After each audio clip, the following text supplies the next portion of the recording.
Iniciar a aula. Perdão, tá gravando agora. Então a gente vai começar, beleza? Eu vou colocar para compartilhar minha tela e aí vou falando aos poucos.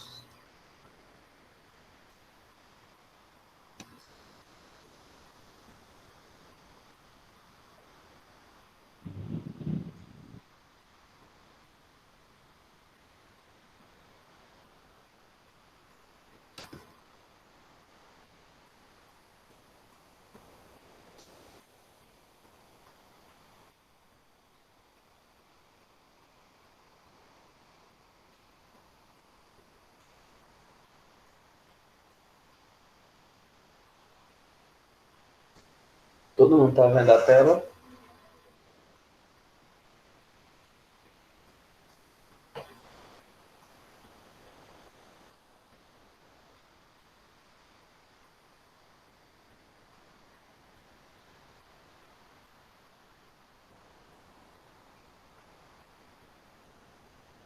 Pronto. Então eu vou começar a compartilhar ela agora, beleza? Então, de início, tiveram alguma dificuldade quanto às atividades da semana passada? Tiveram dificuldades quanto à aula? Tiveram dificuldades em alguma coisa que viram na outra aula? Enfim, teve alguma coisa que foi difícil de fazer? Teve alguma coisa que foi fácil de fazer? Enfim. Primeiro eu queria saber disso de vocês. O que é que vocês podem me dizer? Alguém pode falar ou vou apontar os dedos? Diz aí, Bismarck, o que é que você me diz?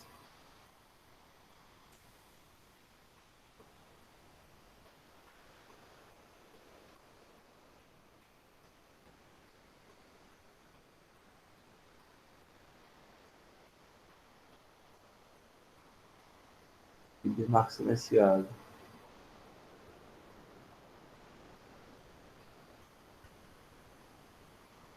Certo, Bismarck. Você só escreve, né? Gabriela, Beatriz, o que é que vocês me dizem aí? Conseguiram fazer tudo direitinho?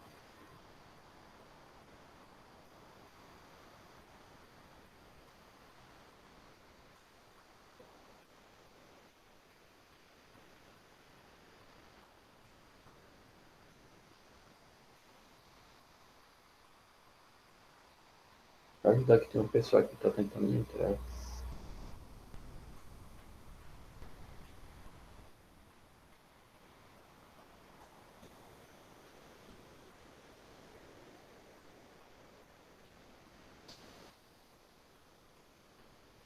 Beatriz ainda não, porque você não chegou a fazer a atividade, foi?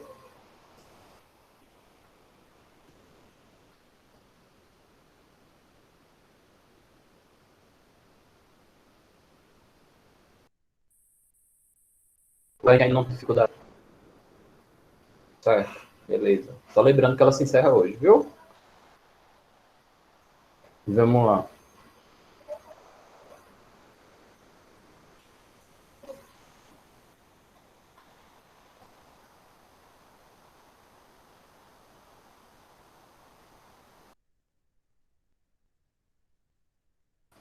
Ó, olha só. Na última aula a gente estava tratando sobre a parte de a origem da vida, beleza? E daí, quando a gente estava tratando de origem da vida, a gente ouviu falar sobre umas coisinhas que a gente não tinha falado ainda. A gente vai começar a falar sobre os compostos orgânicos e os compostos inorgânicos, na realidade, que eles fazem parte de toda a composição do, dos seres vivos. E não vivos. Só lembrando que às vezes a internet pode cair aqui, ou a internet de vocês pode cair, e o áudio pode ficar ruim, ou alguma coisa do tipo. Então, se tiver alguma coisa que vocês não entendam, vocês pedem para reexplicar, e aí eu faço isso tudo de novo, beleza? Vamos lá, tem alguém que não vai entrar. Vamos lá, acabou de entrar. Então, o que que acontece? Vamos lá. A primeira coisa é que a gente tem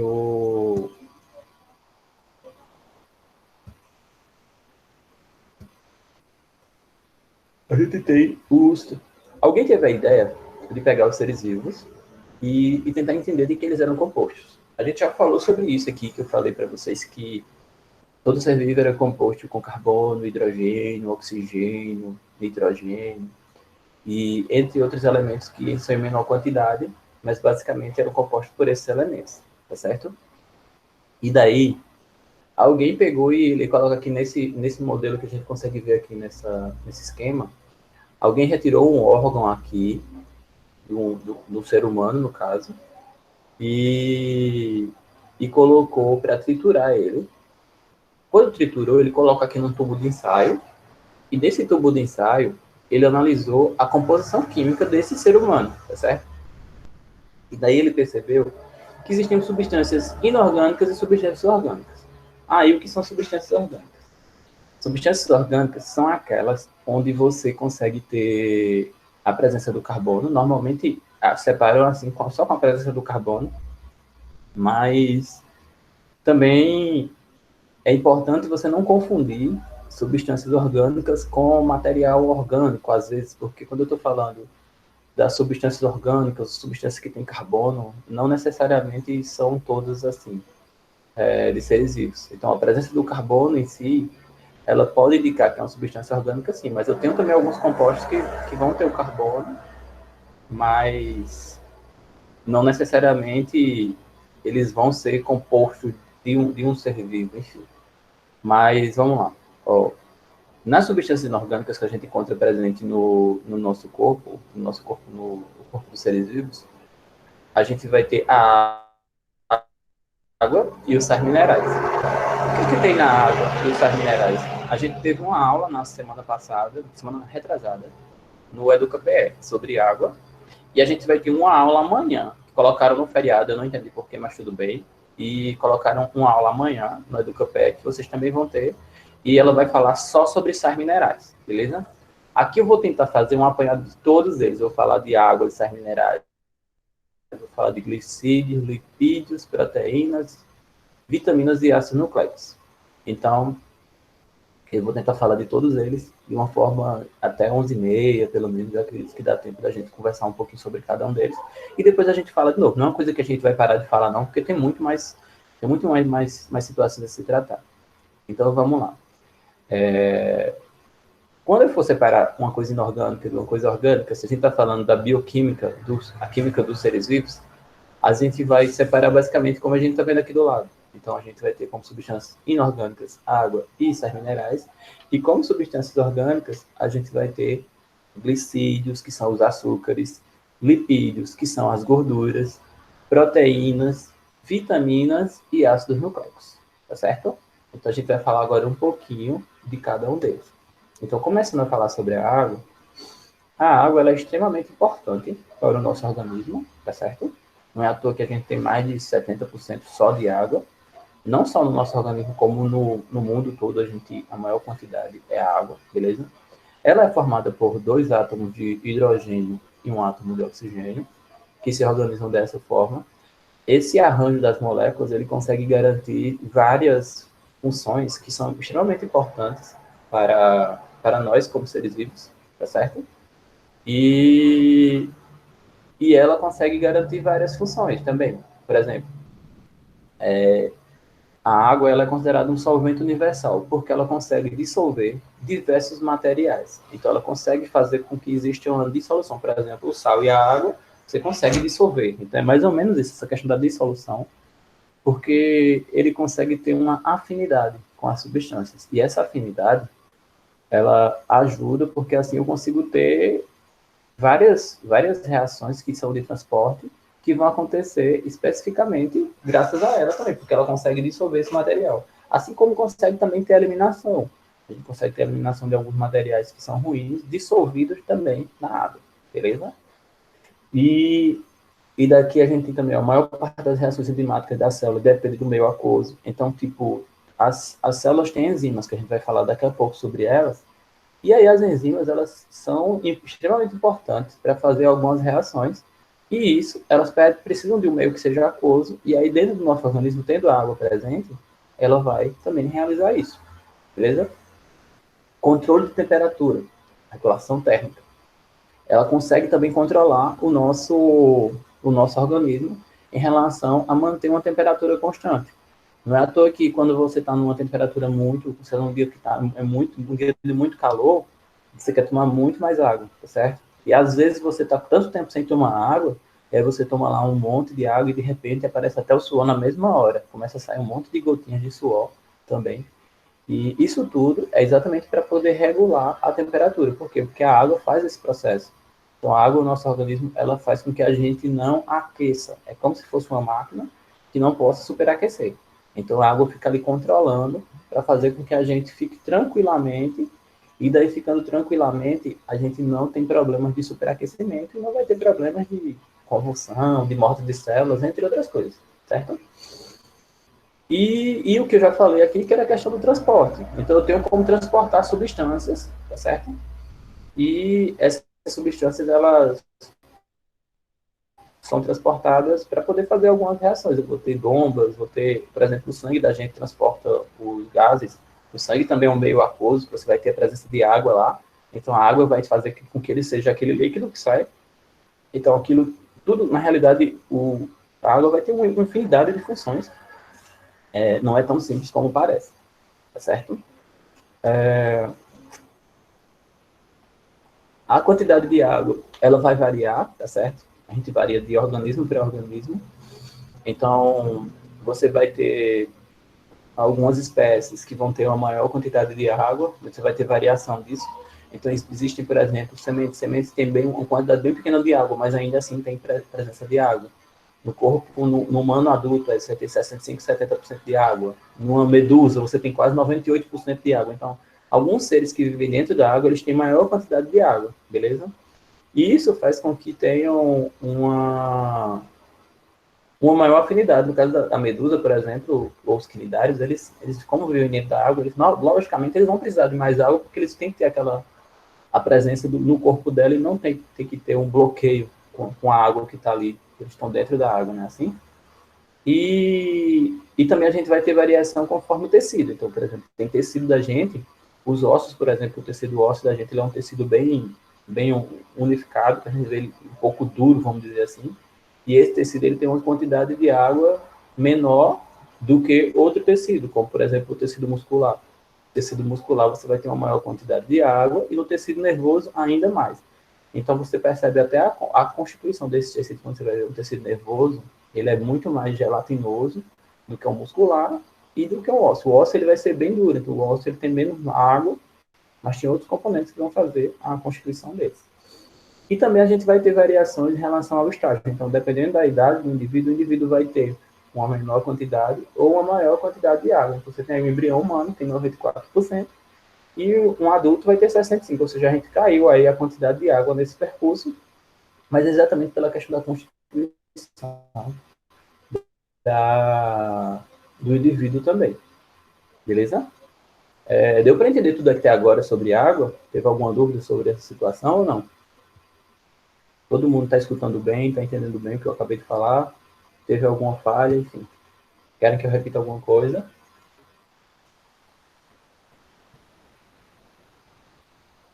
Quero que vocês falem para me saber daqui. Se tem algo, tá tudo tranquilo, tá escutando tudo bem. Teve um ok de Bismarck, um ok de Gabi, um ok de Augusto, um ok de Josimara, um ok de Beatriz. Cadê Laura? Laura chegou neste instante. Laura, tá acompanhando tudo direitinho, Laura? Laura chegou neste instante e Laura já saiu. Enfim. Vamos lá.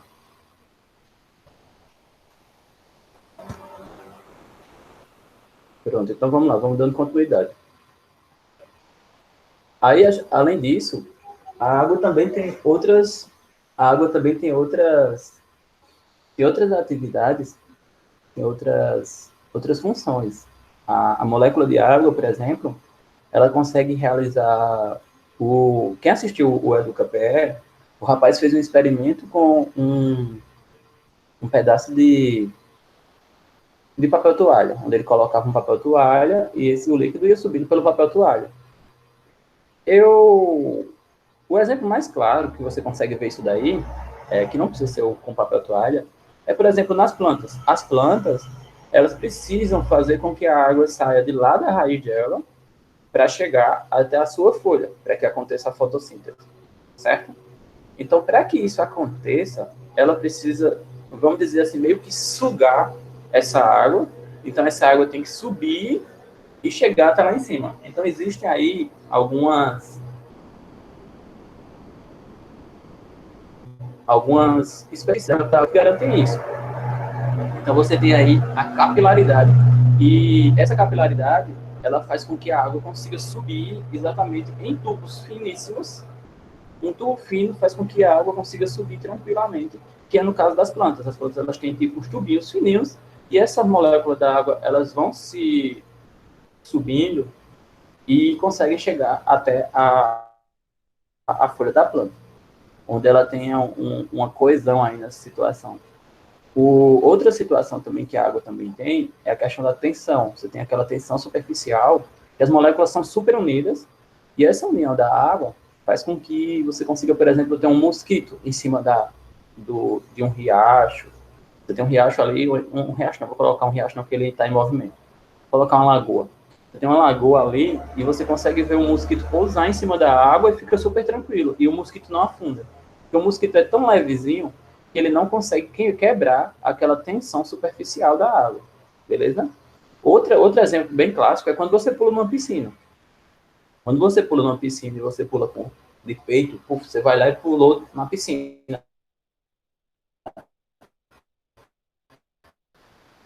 Você parece que tá tendo a cara quase, você leva quase um tapa. Puf. Então, quando você dá um tapa também assim na água, você sente que ela tem alguma coisa bem fina por cima. Então, em algumas situações, se você pular de uma altura muito grande, se você não conseguir quebrar essa tensão superficial da água na piscina, você pode chegar a quebrar até algum membro. Então, existem situações de pessoas que pulam de alturas muito grandes e se não tomarem cuidado nessa situação de não conseguir quebrar essa tensão superficial, não souber fazer o mergulho, por exemplo, para colocar as mãos para frente, para poder fazer a quebra da tensão, você pode chegar a machucar, e machucar pesado mesmo. Tem situações de gente que quebrou perna já, enfim. Mas você faz o exemplo mais clássico, né? Quando você pula e fica com aqui, o peito todo vermelho. Quando você pula de peito lá, o povo cai na água e você fica todo vermelhão, enfim. Então é aquela situação onde você sente realmente que a água está ali toda juntinha e ela tem uma fina camada, e essa fina camada é bem dura e unida, certo? E daí, além da água, a gente tem os sais minerais, beleza? Os sais minerais são vários, vários, vários, e vários, e vários, e vários. Eu só vou falar de alguns agora. Na próxima aula, deixa eu ver aqui o que parar um pouquinho só para ver o que a Laura está mandando aqui, que ela estava acessando e não conseguiu. O professor, a pessoa clica no link e vai diretamente para a aula, né, chamada de vídeo. Já começou a aula, professor? Pronto, não vou atrapalhar mais não, vou continuar com vocês. Então, dando continuidade, a gente consegue ver que alguns elementos, eles mesmo em pequena quantidade, eles são extremamente importantes, beleza? E daí cada um vai ter uma importância. A gente tem aqui, por exemplo, o magnésio. O magnésio, ele está aqui, ó, presente na constituição dos ossos, e ele também auxilia na molécula de clorofila, ele faz parte da composição da molécula de clorofila. E daí, ele é extremamente importante também para o cérebro e para músculos. Então, você percebe aí que cada elementozinho desse, ele vai fazer função. Não precisa ser muito. Na realidade, você não precisa ter muito desse elemento, mas a quantidade dele é necessária para poder fazer, às vezes, pequenas reações. Essas pequenas reações são extremamente importantes. O sódio, por exemplo, a gente vai ter aí a questão da condução do impulso nervoso e também a regulação osmótica. A gente tem uma bombinha que vocês vão aprender depois, que é chamada de bomba de sódio e potássio. Mas quando a gente fala de membrana plasmática, a gente entra nessa situação, beleza? E, além disso, a gente também tem o ferro. O ferro, ele faz parte da constituição de uma molécula chamada hemoglobina. A hemoglobina, ela está presente lá nas hemácias, e a gente já ouviu falar isso lá no ensino fundamental. e são também chamados de glóbulos vermelhos, são chamados de eritrócitos, tudo é a mesma coisa, hemácias, eritrócitos ou glóbulos vermelhos. E o ferro vai estar presente na hemoglobina, na presença, né, que é o pigmento que dá essa cor avermelhada e que ajuda no transporte desses gases. Aí eu tenho o potássio a gente vai ter ele também auxiliando no impulso nervoso, e como eu tinha falado anteriormente, ele vai fazer parte daquela bomba de sódio e potássio. Então, o Na e o K, eles têm uma regulaçãozinha nessa bomba, mas também na questão do impulso nervoso. Quando eu falo impulso nervoso, é exatamente para a questão de os comandos que o cérebro possui, ele repassar para algum outro local. A gente vai ter também o fosfato, aí que o fosfato não é só um salzinho, ele não é só um elemento químico, aí você está vendo a presença do P do fósforo aí, do O do oxigênio aí, tá certo? Então, o fosfato é um composto aí já. E a gente tem ele presente na composição de oxidentes. E ele também, ele é integrante na molécula de DNA, RNA e também no ATP. A gente vai falar sobre essas moléculas daqui a pouco. Aí a gente vai para o iodo, que o iodo, ele é extremamente importante na produção de hormônios da glândula tireoide.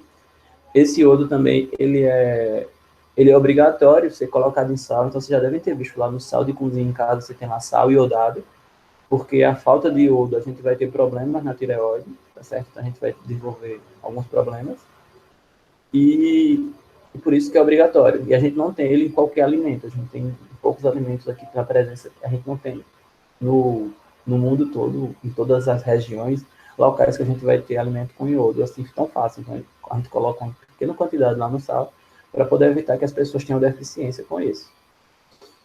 E o cálcio aqui, que a gente tem a composição, ele entra na composição dos dentes e dos ossos, e também ele participa de reações de coagulação sanguínea, e é extremamente importante na contração muscular, certo? Eu falei aqui de alguns, mas tem vários. No livro de vocês, o livro de vocês, ele tem uma tabelinha. Eu acredito que tem mais alguns, fora esse, eu não lembro agora qual deles que tem, mas certeza vai ter mais, tá certo? Então aqui eu só estou falando de alguns para vocês entenderem que cada um tem uma importânciazinha variada. Na aula de amanhã do EducaPE, que está marcado para amanhã, só que amanhã é feriado, mas eu não sei se vai ser passado amanhã ou não, mas caso seja passado amanhã, o assunto vai ser só sobre sais minerais, certo? Então, onde é que eu vou encontrar esses alimentos? Na realidade, esses alimentos eles vão estar presentes em algumas coisas. E a falta deles também vai causar, como eu falei, vai ter algum tipo de problema. É importante entender que esses alimentos, os sais minerais, eles são alimentos reguladores. Por quê? Porque eles regulam alguma coisa. Então, a falta dele vai fazer com que eu não tenha controle. Se eu não tiver determinado sal mineral, eu vou ter problema em relação a alguma situação. Então, eu vou desenvolver algum problema. No caso aqui, ó, a gente coloca o potássio, a gente tem a presença dele em frutas cítricas, banana, peixe, carne. Se eu não tiver muito potássio, tiver dificuldade de potássio, eu vou ter problema muscular no sistema nervoso. O sódio, como eu tinha falado, o sal de cozinha está aí. O iodo embaixo também, ele também está no sal de cozinha. E peixe e frutos do mar. Eu tinha falado do iodo antes sobre questão de não ter, porque normalmente a gente não come sempre frutos do mar. Não existe, não, a gente está comendo, hoje eu vou comer um camarão, amanhã eu vou comer uma lagosta. Não é bem assim em todas as localidades. Em situações que são mais ribeirinhos, que moram próximo, não só ribeirinhos, próximo ao mar, as pessoas têm maior costume de comer frutos do mar. Mas a gente, por exemplo, do sertão, a gente não. Agora, hoje de manhã, eu vou comer um camarão. Não existe isso, né? Então, a falta desses frutos do mar e peixe, a gente teria dificuldade no iodo. Então, por isso que já vem o sal de cozinha, para a gente não ter problema. E o sódio em si, ele também vai dar problema no sistema nervoso. E o iodo, a gente vai ter o quê? Vai ter o bócio endêmico, que é uma inflamação da tireoide, que a gente consegue ter um desenvolvimento aqui do pescoço, onde você vai ter um inchaço. E também tem o cretinismo, ali, que ele quer diferenciação na fala e aprendizagem. Então, você percebe que você consegue até interferir no desenvolvimento de outras coisas além, no caso até do desenvolvimento da fala da pessoa, para você ver a importância que esses alimentos vão estar envolvidos. esses alimentos não, esses componentes. E aí a gente entra também no ferro aí. Ó. O ferro aí tem a presença no fígado, na carne, no espinafre, couve, brócolis, ovos, feijão, açaí. E a gente tem a falta do ferro em si, a gente vai ter uma anemia, que é a anemia chamada de ferropriva, que é privada de ferro aí, ó, ferropriva. E aí a gente tem o problema na produção da hemoglobina, então que é aquele componente que eu tinha falado, que ele está lá, e aí a gente vai ter exatamente aquele que, o pessoal a criança está ficando amarelada, então ela está anêmica, enfim. É exatamente quando ela tem dificuldade nesse composto, certo? E também tem o cálcio. O cálcio aí a gente vai ter o leite, queijo, iogurte. E eles vão estar o quê? A gente vai ter uma facilidade para ter problemas ósseos, vai ter uma facilidade para ter cáries e também problemas de contração muscular e coagulação sanguínea, tá certo? Então a gente consegue ter diversos problemas quando a gente tem a dificuldade de algum desses elementos. Então a gente consegue ver claramente aí que são componentes que são reguladores e que se a gente não se alimentar direito, a gente vai ter problemas. É importante falar assim para vocês, porque, por exemplo, quando vocês veem nas escolas, a gente tem uma merenda, a merenda em si que é colocada nas escolas, elas são pensadas exatamente para que vocês também não tenham problemas dessa deficiência. Na realidade, as nutricionistas trabalham para que o problema seja assim. Por quê? Porque é impossível de você conseguir estudar sem você ter uma alimentação adequada, tá certo? Então, quando você não tem uma alimentação adequada, você pode ter problemas sérios e dificuldades de aprendizagem ainda maiores. Então, existe uma nutricionista lá na escola, existe em todas as escolas, sempre fazer esse trabalho para fazer com que vocês tenham uma qualidade nessa merenda, tá certo? E que, de fato, vocês supram também esses componentes. Tranquilo? E aí, todo mundo entendeu até agora tudo que eu falei? Teve alguma coisa grega? Não teve nada grego? Tá tudo tranquilo? Fala para mim aí, para mim entender se foi tudo tranquilo até agora.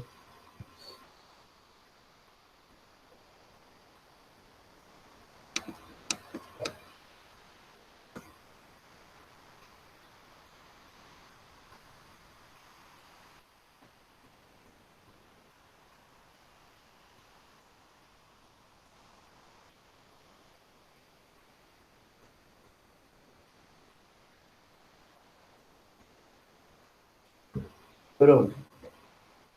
Então, dando continuidade. A gente vai para lá. Deve ter perdido um pedaço, Alisson. Alisson, voltei, a internet teve um problema, perdi algo.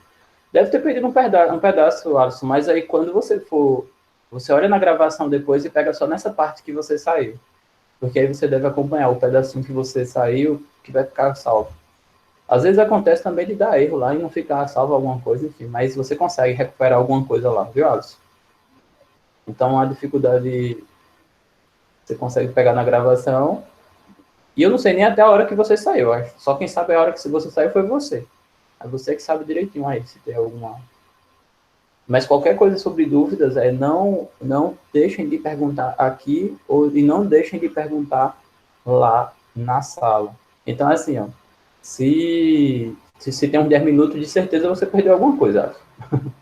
Então, olha só, é importantíssimo que vocês perguntem aqui. Ah, professor, tem uma dúvida que é da semana passada, eu posso tirar agora? Pode. Aí vocês entram naqueles 10 minutos iniciais e a gente pode tirar neles sem problema. Então, é importantíssimo que vocês falem, que vocês tirem as dúvidas e que não fiquem dúvidas nenhuma sobre os conteúdos, tá certo? Então, esse espaço que eu estou criando aqui é exatamente para poder vocês tirarem as dúvidas de vocês e se não conseguirem tirar agora, podem tirar também lá na sala, não tem problema nenhum, viu? Voltando para a aula, vamos lá. Pronto. Saindo dos sais minerais que a gente acabou, a gente vai para os glicídios e lipídios. Quem são os glicídios? Os glicídios nada mais são do que os açúcares. A gente conhece eles como carboidratos, a gente conhece eles como açúcares também. O que são carboidratos? Carboidratos são hidratos de carbono. Então, quer dizer que esses compostos eles são formados por carbono e são formados por hidrogênio. Basicamente, a formação deles vai ser só essa, tá certo?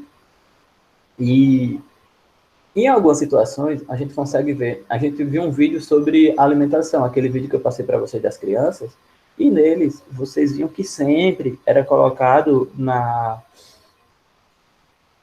nos compostos do alimento, por exemplo, lá no biscoito, no lugar de colocar o nome açúcar, as pessoas sempre colocam o nome carboidratos, tá certo? E carboidrato e açúcar é a mesma coisa. Só que é porque quando eu coloco o nome carboidrato, as pessoas que não entendem, as pessoas que não prestam atenção, elas vão passar despercebido. Então é importante falar sobre isso.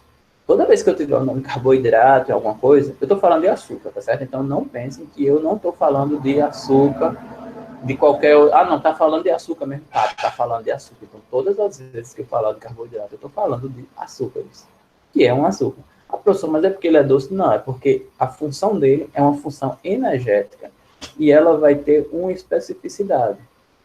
Então, assim, é importantíssimo entender que carboidrato ele tem uma função energética. Alguns vão ter também estrutural, que a gente vai falar daqui a pouco. Mas eles são formados basicamente de carbono, hidrogênio e oxigênio. Então, aquele açúcar que a gente come lá para fazer... vou botar um açúcar no meu suco. É um açúcar? É. Eu vou comer um cuscuz. Ele é um açúcar? É. Tá certo? Então, preste atenção que nem todo açúcar ele vai ser doce necessariamente, mas só que, quando eu estou falando de açúcar nessa situação, eu estou falando de carboidrato. O carboidrato em si, ele é um açúcar, por quê? Porque ele tem uma função energética. Então, é importante não confundir com o sabor doce, beleza? Mas quando eu estou falando de carboidrato, açúcar e glicídio, esses três nomes é a mesma coisa, certo? Eles são os principais fornecedores de energia. São fornecedores de energia a curto prazo, tá certo? Então quer dizer que eu forneço a energia e ela é bem rápida. Eles têm algumas classificações, é isso que a gente vai aprender agora, tá certo? Então, existem açúcares mais simples, existem açúcares mais complexos. Os açúcares mais simples, a gente chama eles de monossacarídeos, tá certo? Monossacarídeos porque é formado apenas por um açúcar. Monossacarídeo, um açúcar. Aí eu também tenho disacarídeos. Disacarídeos, dois açúcares, certo? Existem também os oligosacarídeos, que são alguns poucos açúcares que não estão aqui. E também tem os polissacarídeos. Os polissacarídeos são muitos açúcares. É como se eu pegasse um joguinho de montar e... Espera aí um pouquinho. Oi, Isadora! É como se eu pegasse um joguinho de montar e aí eu colocasse várias pecinhas, pecinhas. E quando eu montasse várias pecinhas, a gente pegasse... Oi, Isadora! Traz para mim aquele joguinho de montar, várias pecinhas. Aquelas que vocês montaram no negócio lá da sala, de pular. Mas é pra pegar elas? Pega umas 6 pecinhas só. Sim. Pronto. Aí o que acontece? A gente tem os monossacarídeos que são um açúcarzinho mais simples. Então eu tenho um açúcarzinho mais simples. E daí quando eu vou colocando mais açúcares, eu vou ficando com a molécula mais complexa. Por que eu preciso falar disso? Porque o nosso organismo, normalmente ele usa a molécula mais simples, que no caso seria a gente conhece muito por glicose. Então, várias situações a gente vai falar com o nome glicose, especificamente para falar que a gente está usando um açúcar para produzir energia. Então, tipo, eu peguei e preciso aplicar glicose na veia quando eu estou passando mal. Alguém já deve ter escutado isso, que alguém aplicou glicose, e essa aplicação de glicose, ela é feita exatamente para poder o organismo reagir. Ele pega aquele açúcar que está sendo aplicado no seu organismo e produz energia. Então, ele vai pegar aquilo ali para a produção de energia. A gente vai falar muito sobre glicose, que é um monossacarídeo e que vai ser o mais simples. É o mais simples que a gente conhece, tá certo? E daí a gente... Obrigado. E daí eu peguei aqui umas pecinhas para mostrar para vocês e daqui a pouco eu vou falar com vocês sobre as pecinhas, para vocês entenderem, tá certo? E daí eu tenho a quantidade de carbonos também, elas vão influenciar no nome. Então, por exemplo, no monossacarídeo, quando eu tenho 3 carbonos, eu chamo de triose. Quando eu tenho 4 carbonos, eu chamo de tetrose. Quando eu tenho 5 carbonos, eu chamo de pentose. Quando eu tenho 6 carbonos, eu chamo de hexose. Então, esses nomezinhos, eles estão relacionados à quantidade de carbonos presentes na molécula, beleza? Professor, mas eu não estou conseguindo aprender. É só você lembrar aí de matemática, que de matemática a gente também usa esse nome aí, ó, triângulo, enfim, não sei, não tem tetrângulo não, que vai para um quadrado aí. Mas a gente tem quando a gente chama pentágono, hexágono, a gente está usando os mesmos prefixos que são usados lá na matemática. Não existe tetrágono aí não, mas enfim, existe um quadrilátero, mas tudo bem. Mas lembra do tetra lá do Brasil, que a gente não esquece desse daí, enfim. E daí a gente tem uma importância muito grande nesses dois últimos aqui, que são esses dois açúcares. Que a gente tem açúcares que são pentoses, e aqui eu tenho uma ribose e eu tenho uma desoxirribose. Esses dois açúcares são importantes? São. Por que eu tenho que falar sobre eles? Porque eles fazem parte da composição dos ácidos nucleicos. E aí a gente vai falar com eles lá na frente. Então eu preciso falar que esses dois aqui são importantes para poder lá na frente a gente voltar a falar sobre eles. Tá certo? E só basicamente sobre a questão de monossacarídeo. E daí a gente vai para o quê? Para a facilidade de absorção. Aqui tem a presença aqui de 3 monossacarídeos. Eu tenho aqui a glicose, aqui a molécula da glicose, como a gente consegue ver aqui. A gente tem também a molécula da frutose e da galactose. E todos eles são formados por 6 carbonos, tá certo? Alguém pode estar olhando para mim aí dizendo, professor, tá tudo grego para mim, eu não estou conseguindo entender porque a gente não estudou essa parte de química. Então, eu não estou conseguindo entender muito desses esquemas que o senhor está mostrando. Ó, não tem muita coisa complicada aqui, não. Deixa eu só deixar bem claro para vocês pararem, diminuírem esse medo. Então, ó, quando você olha para esses compostos que estão aqui, ó, esse que está roxinho, em cada vértice que a gente tem desse composto, normalmente ele vai ter a presença de um carbono, tá certo? Então, vamos aqui para a galactose para poder contar nela, tá certo? Então, você vai ter aí 1, 2, 3, 4, 5. Ah, professor, mas tem um O ali no meio, então esse aqui não conta. Então, eu tenho 5 carbonos aqui que estão nas vértices desse composto e tem outro carbono aqui fora. Então, esse carbono aqui fora, aqui em cima, então a gente conta com o sexto. Então, são 6 carbonos, tá certo? Então, é importante vocês entenderem que essas moléculas aí que são tão um pouco estranhas, elas não necessariamente são tão estranhas assim. Elas estão aí e esses carbonos estão aí presentes e o único nome que a gente chama ela de pentose, de hexose, é só pela quantidade de carbono, não é bicho de 7 cabeças, tá certo? Então, esses monossacarídeos, eles são fáceis de ser absorvidos, como eu já tinha falado, e aí a gente consegue ter a presença desses monossacarídeos em locais bem simples, por exemplo, como a gente tem na presença do leite, a gente tem a galactose no leite, a gente tem a frutose, né, em algumas frutas, e a glicose, como eu falei, que ela é muito utilizada no nosso organismo, que a gente vai ter basicamente, todos os elementos vão ser quebrados em forma de glicose para serem utilizados, a maioria dos compostos que a gente acaba utilizando no nosso organismo. Beleza? Então, todo o alimento que você obter, você vai acabar sendo quebrado, quando eu digo quebrado, é dividido e formado em glicose. Então, a gente consegue ver aqui, ó, nos glicídios a gente vai ter também os oligosacarídeos, que são formados com a união até de 10 monossacarídeos, como eu falei. Aí tem os disacarídeos, aqui tem um exemplo dos disacarídeos, e aqui embaixo vocês vão ver a sacarose, maltose, lactose, e eles, vocês vão ter 2 monossacarídeos unidos, tá certo?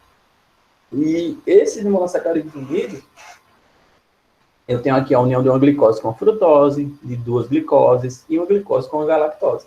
Então já forma outra coisa, tá certo? Então, ó, a glicose com a galactose forma a lactose. 2 glicoses, uma maltose. Uma glicose e uma frutose tem a sacarose. Então, esse tipo de açúcar, eles são formados especificamente porque eu peguei 2 moléculas e juntei uma com a outra. Tá certo? E daí, a gente vai para a questão das reações que podem acontecer. Quando eu tenho esses compostos, no caso, os disacarídeos, que são a junção de 2 monossacarídeos, Eles são basicamente os dois compostos ali que eu consigo unir, mas que eu também consigo separar, beleza? Então, quando eu falo da síntese, como é que eu faço a síntese? A síntese é a produção. Como é que eu produzo? Então, eu produzo unindo os dois. Então, quando eu faço a união, então, olha só, quando eu faço a união, eu consigo colocar um com o outro, e aí eu perco uma molécula de água, tá certo? Então, toda vez que eu unir, existe uma reação de desidratação. Usando dois glicídios para fazer uma união, eu tenho uma reação de desidratação e perco uma molécula de água. Quando eu tenho uma reação de divisão, quando eu quero que divida, eu tenho aqui embaixo uma maltose e quero dividir ela em 2 monossacarídeos. Quando eu vou dividir uma maltose, eu tenho uma reação de hidrólise, é onde eu uso uma molécula de água. Então, ó, eu vou lá e uso uma molécula de água para quebrar aqueles dois compostos. E aí agora eu tenho dois separados. Então eu vou ter dois separados e vou ter o quê? Vou ter duas glicoses separadinhas. Então preste atenção que na primeira, para unir, a gente perdeu uma molécula de água. E para separar, a gente usou uma molécula de água. Então perceba que até aí nas reações a água precisou ser usada. Então aquela água que a gente aprendeu agora há pouco, ela é importante já no uso agora nesse processo, tá certo? E daí a gente tem os polissacarídeos. Os polissacarídeos, eu tenho uma união de mais de 10 monossacarídeos. Então, tipo, até então eu falei agora há pouco de 2 monossacarídeos. Mas eu tenho uma união de milhares, às vezes, monossacarídeos. E essa união deles faz com que eu tenha funções diferentes também. Então, por exemplo, você já deve ter ouvido falar de amido de milho, que o pessoal também chama de maisena, que o amido nada mais é do que a reserva energética dos vegetais. Então, tipo, os vegetais, eles realizam a fotossíntese e vão produzir alimento para eles e eles vão estocar. Então, eles estocam em forma de amido. Então, você vai ter um estoque ali de amido e a gente também se alimenta desse amido. Então, a gente vai lá e meio que captura aquele amido, por exemplo, quando você vai fazer um cuscuz, esse cuscuz ele foi pego uma semente, essa semente foi triturada e essa semente tinha amido nela. Então, tipo, basicamente o que você está usando é o alimento que era da planta. Então, você pega o alimento pronto da planta que estava ali armazenado e você vai utilizar como energia para você, certo? Quando a gente está falando dos humanos ou dos seres vivos, eles também realizam também esse armazenamento. Só que a gente armazena em outra forma, a gente armazena em forma de glicogênio. Então, por isso que a gente não morre de fome quando a gente passa muito tempo sem comer, porque a gente vai ter uma reserva de glicogênio e esse glicogênio vai sendo liberado aos poucos. Então, eu consigo ir usando a minha reserva de glicose aos poucos. Eu tenho uma molécula de glicogênio formadas que vão estar nos músculos e fígado e basicamente vão ser usadas aos poucos. E aí eu tenho essa molécula guardada, essas moléculas guardadas, para usarem como reserva energética. Então, tipo, eu guardo ela e uso na necessidade, tá certo? Tanto nos vegetais como nos animais, para a gente fazer a quebra deles, a gente precisa de água. Então, a gente precisa de água para poder fazer a quebra e utilizar como energia. Além dessas funções energéticas, que eu falei de dois aqui que são de reserva, que é do amido e do glicogênio, a gente tem a celulose e a quitina. A celulose, ela é estrutural. Então, ela faz parte da parede celular dos vegetais.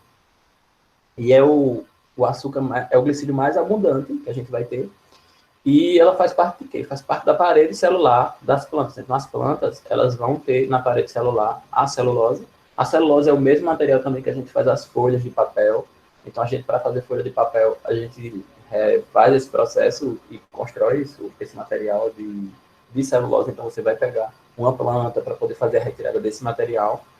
E ela faz parte das paredes celulares das células vegetais, tá certo? E a quitina? A quitina, ele também é um carboidrato estrutural e ele forma aquele esqueleto dos artrópodes. Vocês conseguem ver aqueles animais que a gente tem lá no laboratório, todos eles lá estão bem fixados no isopor, e eles estão lá inteirinhos. Ô, professor, mas ele não some, ele está vivo, ele está morto, ele é de verdade. Aquela estrutura externa, que é o esqueleto externo deles, é formado de quitina. Então, a quitina é um material que dá a estrutura para ele, dá aquela garantia, aquela força, vamos dizer assim, aquela rigidez.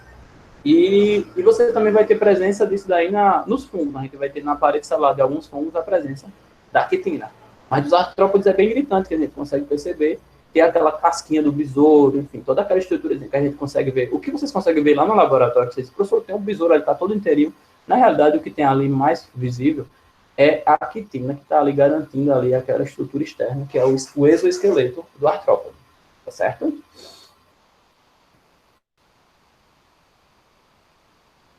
Deixa eu voltar para cá para ver como é que vocês estão, está todo mundo calado.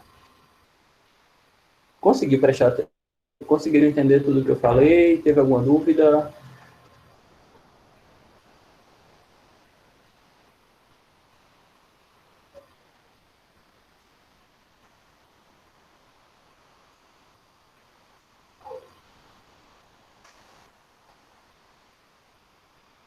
Então aí, terra, gente, foi tudo tranquilo pelo que eu falei agora? Teve alguma coisa grega?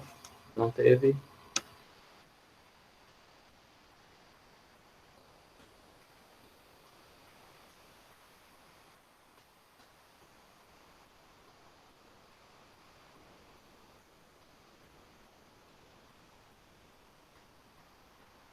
Pronto.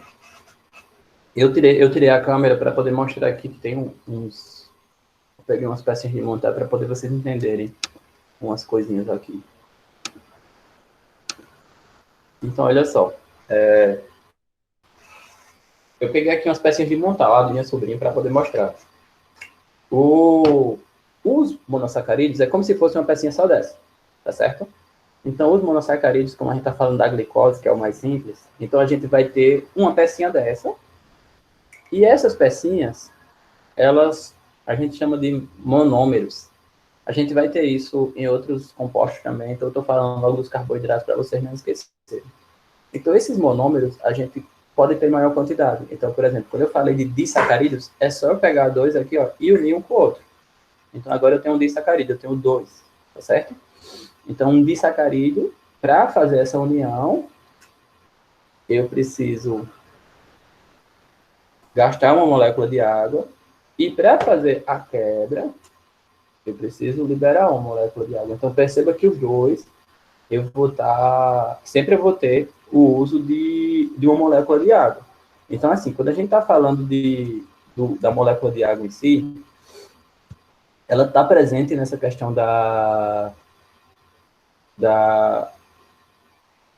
composição e está presente também na questão da função. Então, para tudo que eu vou realizar, eu vou precisar da água e ela precisa estar aqui para poder acontecer o processo, tá certo? Quando a gente está falando de um amido, no caso, ou do glicogênio, então a gente tem isso aqui, ó, vou estar com milhões de moléculas, e daí eu vou usando aos poucos. Então, por exemplo, hoje de manhã eu não tomei café, tá certo?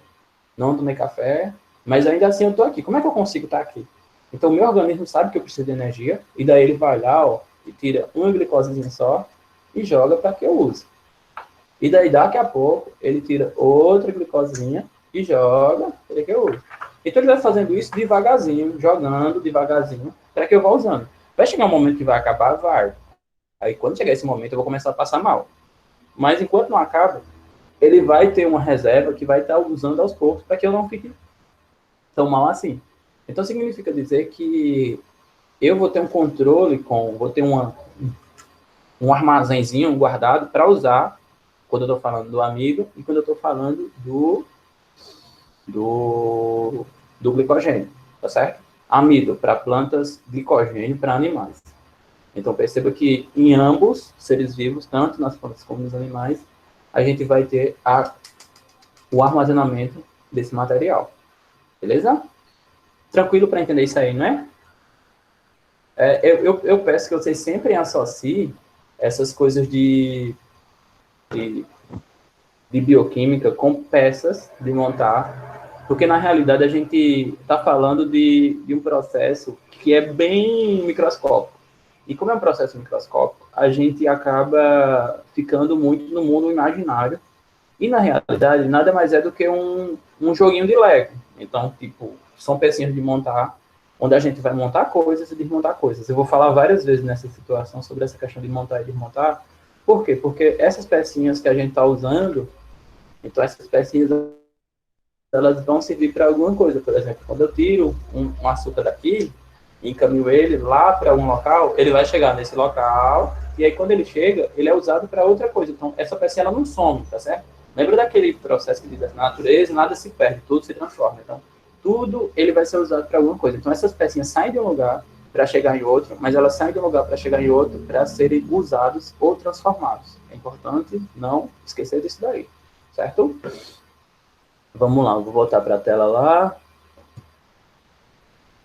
E continuar na parte que eu parei, que foi a parte de lipídios.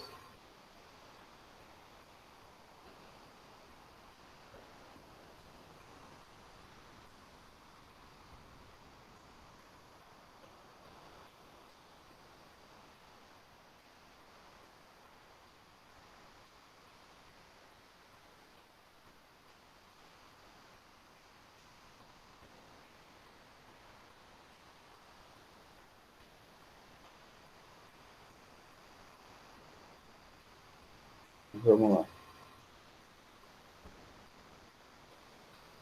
Apareceu a tela para vocês? Dando continuidade.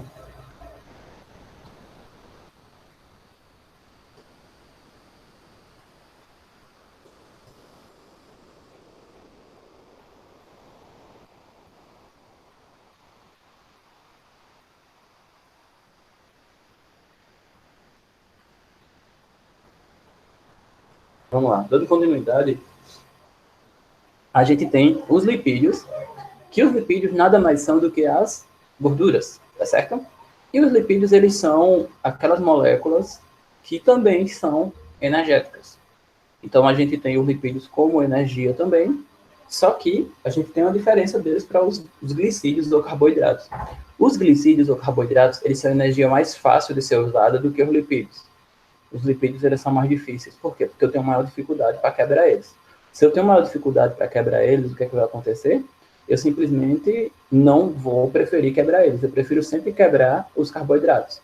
É por isso que a gente sempre tem aquela questão de, eu tenho uma imensa dificuldade em perder minha gordura.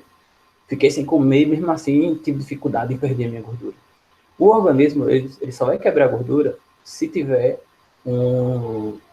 vamos dizer assim, um treinamento para que as células entendam que seja necessário que isso aconteça. Caso você, por exemplo, faça todo dia exercício físico, quando você fizer isso durante um mês ou mais, o seu organismo vai entender que você precisa quebrar aquela célula de gordura. Caso você faça, por exemplo, só uma corrida, eu fiz uma corrida na semana e acho que só hoje eu perdi 1 quilo de gordura.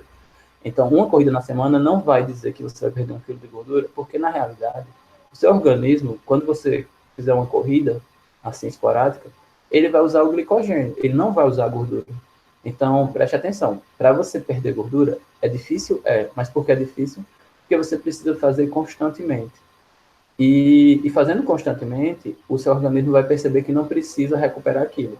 Caso você não faça constantemente, vamos dizer que você fez uma semana de exercício, e aí você começou a perder gordura, perder 1 quilo de gordura. Aí quando foi depois, você voltou a não fazer exercício. É quando você não voltou, o seu organismo vai olhar para você e vai dizer, olha, precisa recuperar aquele quilo. E aí faz com que você se alimente e você recupera aquele quilo de gordura de novo. Porque ele acha que o quilo de gordura é essencial para você. Certo? Então, assim, o organismo em si, ele tem células de memória. Então, essas células de memória, elas fazem com que você produza, recupere aquele peso perdido ou não recupere. Normalmente, essas células, elas têm até um tempo. Se não me engano, dá em torno de 30 dias. Então, todos os quilos que você perde, tem cerca de 30 dias para poder o seu organismo entender que não precisa mais recuperar ele. Se você perdeu ele e você ainda assim continua se alimentando, então, normalmente, ele vai recuperar de volta, ele vai pegar aquele quilo de volta, tá certo? Então, perceba que os lipídios, eles têm a função energética também, só que também eles têm outras funções. A gente vai falar sobre algumas funções que eles têm também agora, que é a função também de ser hormônio, enfim, entre outras coisas. Então, vamos lá. Os lipídios em si, eles podem ser simples ou podem ser complexos. Quem são os simples? Os simples a gente vai ter aí os glicerídeos, as ceras, os esteroides, os carotenoides. Quem são os glicerídeos? A gente conhece também como óleos e gorduras. As ceras, a gente tem aqueles presentes nas colmeias de abelhas, a gente também consegue ver nas cascas de frutas, aquelas frutas que são bem brilhosas, aquilo ali também são lipídios.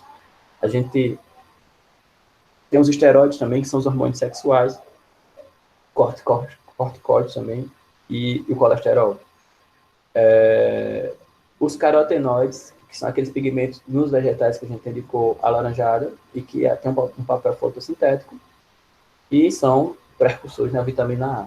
E temos os lipídios complexos, que são quem? São os fosfolipídios. Esses lipídios complexos a gente vai ter o quê? Além do carbono, do hidrogênio e oxigênio, a gente também tem a presença do fósforo. E os simples a gente só vai ter carbono, hidrogênio e oxigênio. Então, complexo a gente vai ter o fósforo, além do mais, que no caso a gente tem um exemplo do fosfolipídio, pode ter outros elementos também nos complexos. E nos lipídios simples a gente só vai ter a presença do carbono, hidrogênio e oxigênio. A professora, o senhor me disse há pouco que os carboidratos também são formados de carbono, hidrogênio e oxigênio. Foi, eu também falei isso.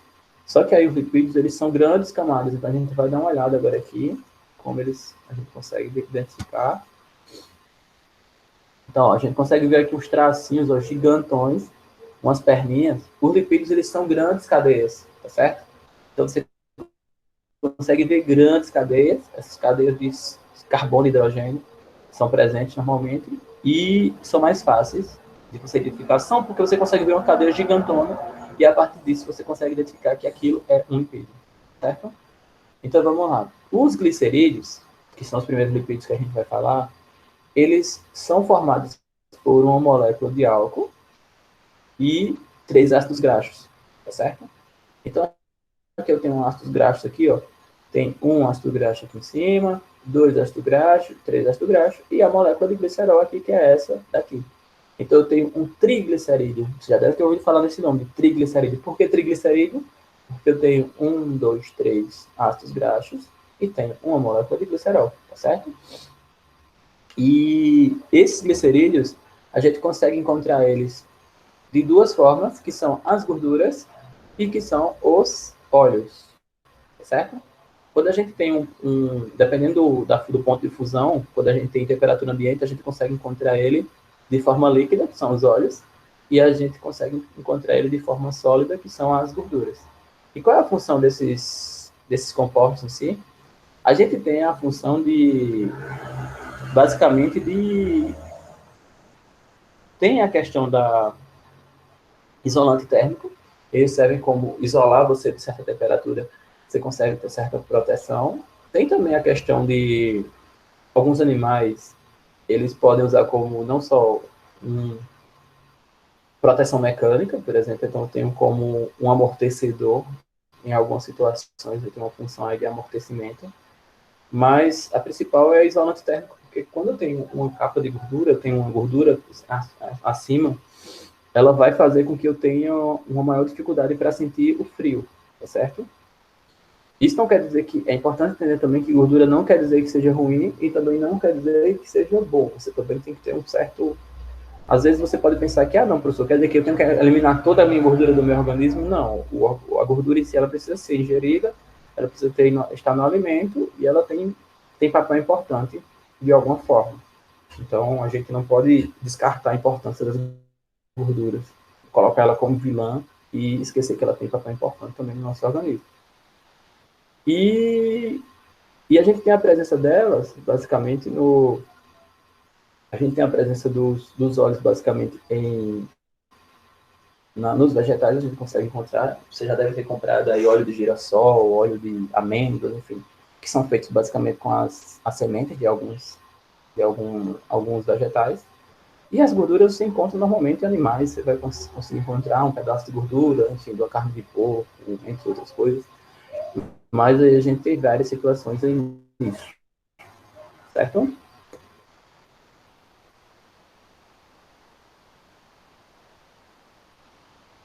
E tem os esteroides. Quem são os esteroides? São nada mais do que ácidos graxos com álcools. E a gente vai ter o quê? Álcool de cadeia fechada. a gente vai ter a formação de alguns hormônios que são importantes para a gente. Então, a gente tem o colesterol, que ele faz parte da constituição de membrana plasmática e é utilizado na produção de bile e hormônios sexuais.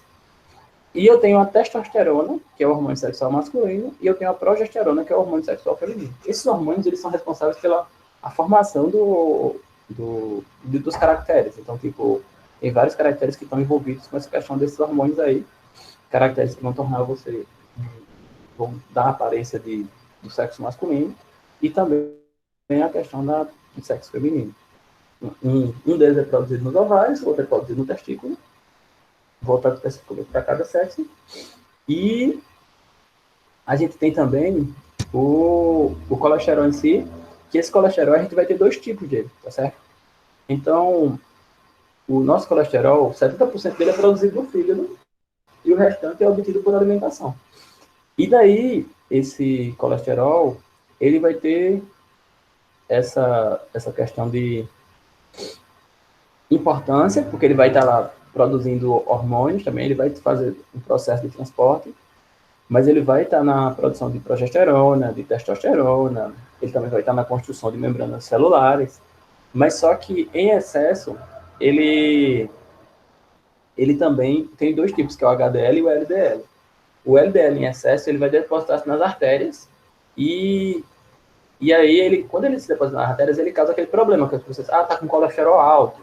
Isso é um problema, enfim. Por quê? Porque o LDL ele vai depositar-se nas artérias, e quando se deposita nas artérias, é como se as artérias entupissem, sabe? Não é bem entupir, mas quando você pega uma mangueira, por exemplo, coloca um dedo na boca da mangueira, a água começa a correr mais rápido, não é assim?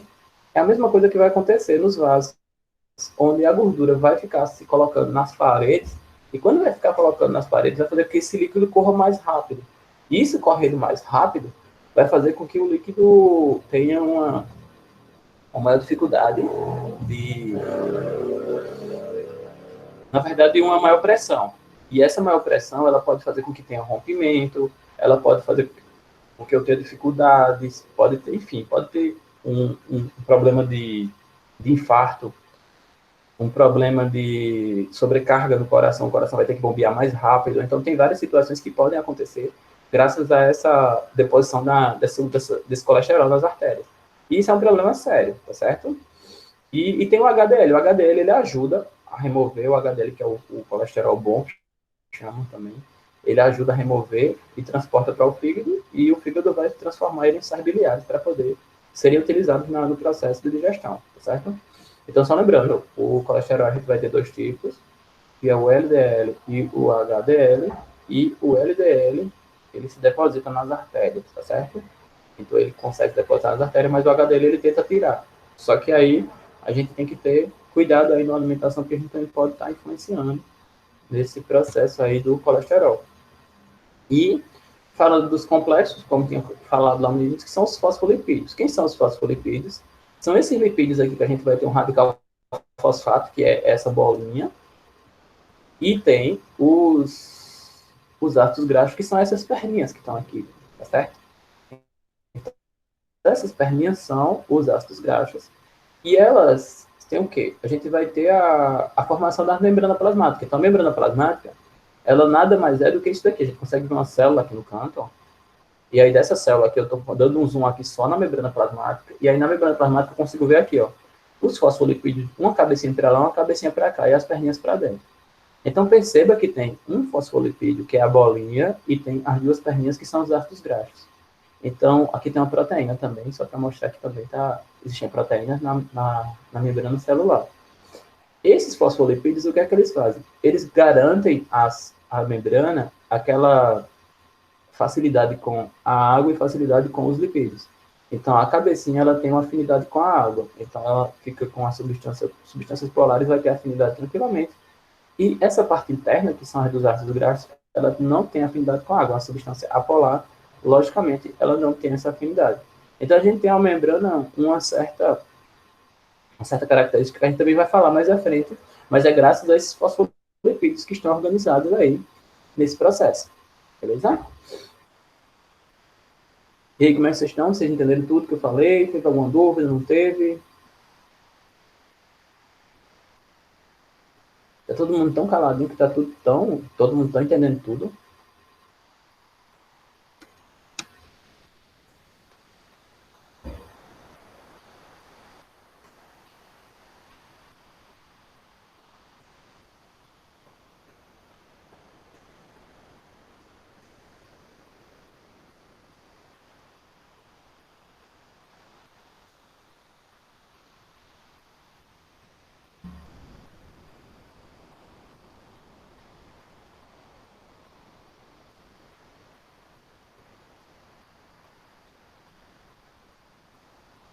Certo, estamos quietos para poder prestar atenção. Mas podem atrapalhar, é só para... Professor, explique de novo isso aí? Pode falar, não tem problema nenhum não, viu? Eu preciso que vocês falem quando não entenderem para poder não ficar grego para vocês. Ó, vamos lá, eu vou ver se eu consigo terminar proteínas agora. E aí, quando terminar proteínas, aí a gente volta para conversar.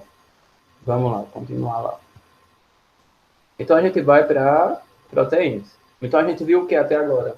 A gente viu água e sais minerais, viu glicídios e lipídios, e aí a gente viu proteínas. Beleza? Agora a gente vai entrar em proteínas. Então, as proteínas em si, elas são as moléculas mais importantes que a gente pode falar, tá certo? Porque elas são as moléculas mais importantes. Não vou tirar essa importância das outras não, mas é porque as proteínas elas conseguem ter funções diversificadas. Então eu consigo ter funções que a gente não tem nas outras moléculas. A gente estava falando até então de água e sais minerais, água com suas propriedades, os sais minerais com as suas funções reguladoras, e os glicídios e lipídios com a sua função de energia. Então, era a função energética. As proteínas, elas têm uma função estrutural, mas elas também têm uma função energética. Elas podem também ser quebradas como energia. Só que elas não são prioridades para isso, tá certo? Então, vamos lá. Primeiro que elas são compostas de aminoácidos. Aminoácidos a gente ouviu falar lá na aula passada, quando a gente falou sobre a origem da vida, tá certo? Quando a gente falou sobre a origem da vida, a gente falou sobre aminoácidos, e os aminoácidos em si, eles nada mais são do que moléculas que, organizadas, elas vão formar proteínas. Então, é do mesmo jeitinho que a gente tinha falado anteriormente dos glicídios. Lembra que a gente falou que tinha os monômeros, e quando eu tinha vários monômeros, eu formava polímeros. A mesma coisa são os aminoácidos. Quando eu tenho vários aminoácidos, eu formo uma proteína, tá certo? O que acontece com os aminoácidos? Os aminoácidos, eles são bem interessantes, que a gente consegue ter uma infinidade de formas de juntar eles para poder formar as proteínas. E cada código, cada ordem que eles aparecem, você forma uma proteína diferente. Então, a gente tem uma infinidade aí de coisas que podem ser feitas com as proteínas e infinidade de proteínas também que a gente utiliza. Como é que a gente identifica um aminoácido? Quando a gente olha para um aminoácido em si, a gente vai identificar um radical amina. O que é um radical amina? É um radical H2N, onde eu tenho 2 hidrogênios e um nitrogênio, beleza? E vai ter uma carboxila. O que é uma carboxila? É esse radical aqui que você tem um CO e um OH. Então, uma carboxila, ela vai estar presente e vai estar um amina. E aí você vai estar a presença também de um carbono, que vai estar ligado a um hidrogênio aqui, ó, e vai ter um radical. Isso daqui é padrão para vocês encontrarem nos aminoácidos. Em todos os aminoácidos vocês vão encontrar isso aí. A única coisa que vai mudar nos aminoácidos é o radical. Então, esse Rzinho que está aí são as únicas coisas que você vai mudar. No livro de vocês, a gente consegue encontrar todos os aminoácidos. Tem uma página lá que consegue encontrar todos os aminoácidos e dá para vocês consultarem lá, viu? E vocês conseguem perceber tudo isso que eu acabei de falar. Vocês vão conseguir encontrar um radical amina, vocês conseguem encontrar uma carboxila, conseguem encontrar um hidrogênio e conseguem encontrar só esse radical mudando. Então, a única coisa que vai mudar é o radical, que é esse Rzinho aqui, ó. Tá certo? É importante vocês lembrarem, ó. Eu falei para vocês como identificar água. Sim, a água é H2O. Falei como identificar sal mineral. Sim, o sal mineral ele vai ser um elemento solto, ou às vezes pode ser uma molécula, que no caso do PO3, que é o fosfato. Falei sobre identificar carboidratos. Falei, vão ser moléculas formadas de carbono, hidrogênio e oxigênio. Eles podem ser fechados, como podem ser abertos também. Falei como identificar lipídios? Falei. Falei que lipídios são aquelas cadeias gigantes, onde você consegue ver os ácidos graxos, e podem ter alguns formatos lá que vão ficar fáceis de você encontrar. E normalmente vai ser aquela cadeia grande esticadona, que podem ser triglicerídeos, que podem ter um álcool com três ácidos graxos, e podem ser outros formatos também, mas eles vão estar sempre com uma cadeia grande, que são os ácidos graxos são grandes. E agora a gente está falando de proteínas. As proteínas você vai ter um radical amina, vai ter um radical carboxila, e vai ter o Rzinho aqui, ó, que vai ser a única coisa que vai mudar. Então, todos os aminoácidos vão apresentar toda essa estrutura que está aqui, mas a única coisa que vai mudar é o R. Então, perceba que vocês conseguem identificar qualquer um desses compostos só olhando para eles, beleza? E daí, dando continuidade, a gente vai entender que existem alguns aminoácidos que são naturais, que o nosso organismo consegue fabricar tranquilamente, e existem os outros aminoácidos que são essenciais, que aí a gente precisa fazer o quê? A gente precisa ingerir eles através dos alimentos. Então, no ser humano, a gente consegue ter muitos aminoácidos que são naturais e apenas 8 aminoácidos que são essenciais, que a gente precisa se alimentar deles. Então, no caso aqui, ó, aminoácidos essenciais, a gente só vai ter ó, fenilalanina, lisina, triptófano, treonina, isoleucina, metionina, valina e leucina. Preste atenção que todos eles terminam com ina.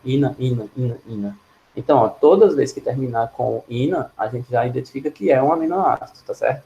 Normalmente vai ser um aminoácido aí nessa situação.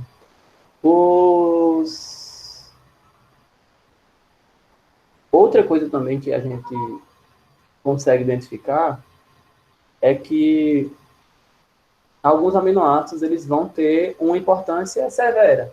Então, por exemplo, vocês já devem ter ouvido falar no teste do pezinho, tá certo?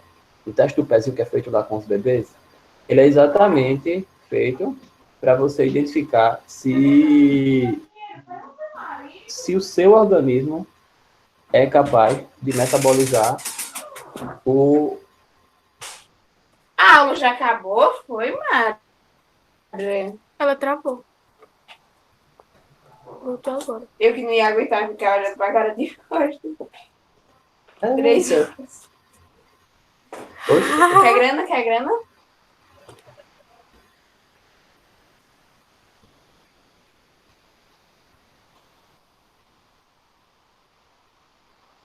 O que foi que aconteceu agora? Agora, Jacimara, do nada seu microfone reativou e eu consegui escutar tudo que você estava falando. Enfim, mas eu silenciei ele agora, viu?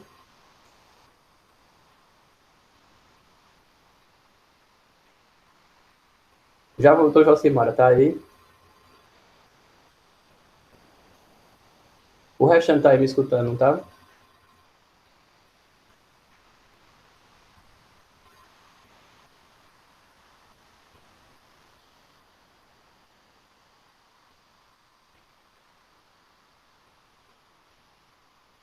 Pronto. Jocimara, lembre de dizer à sua irmã que deu para escutar tudo que ela falou, viu?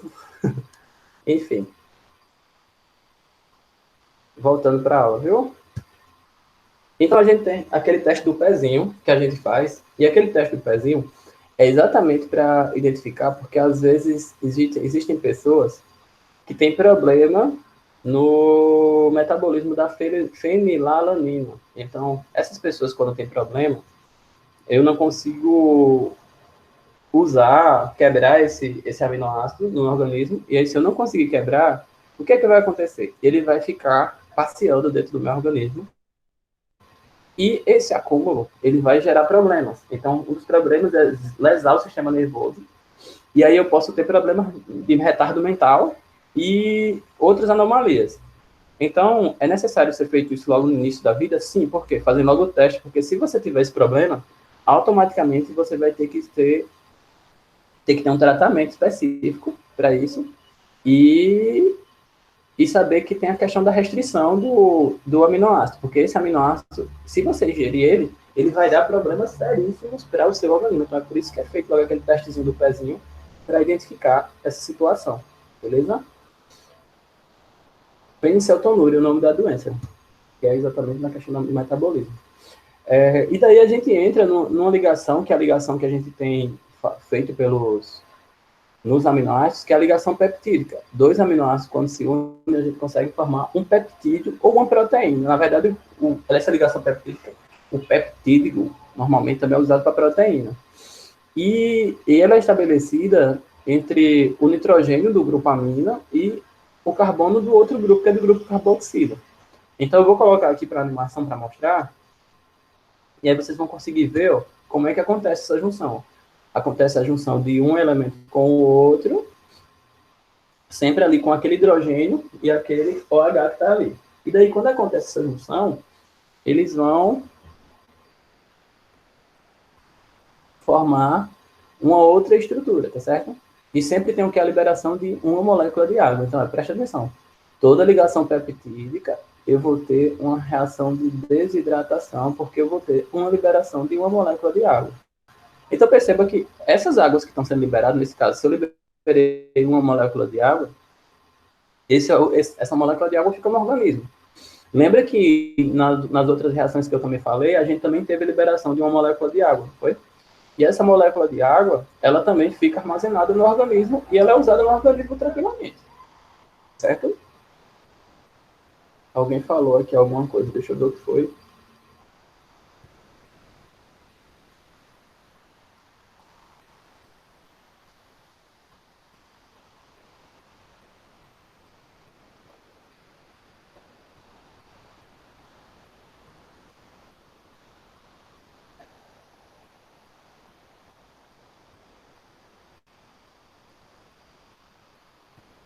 Não está me escutando, Josimara?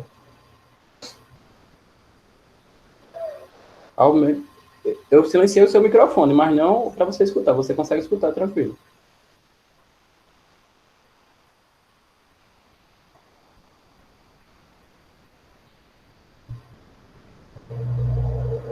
Josimara, está escutando, não? O restante está me escutando direito, não está?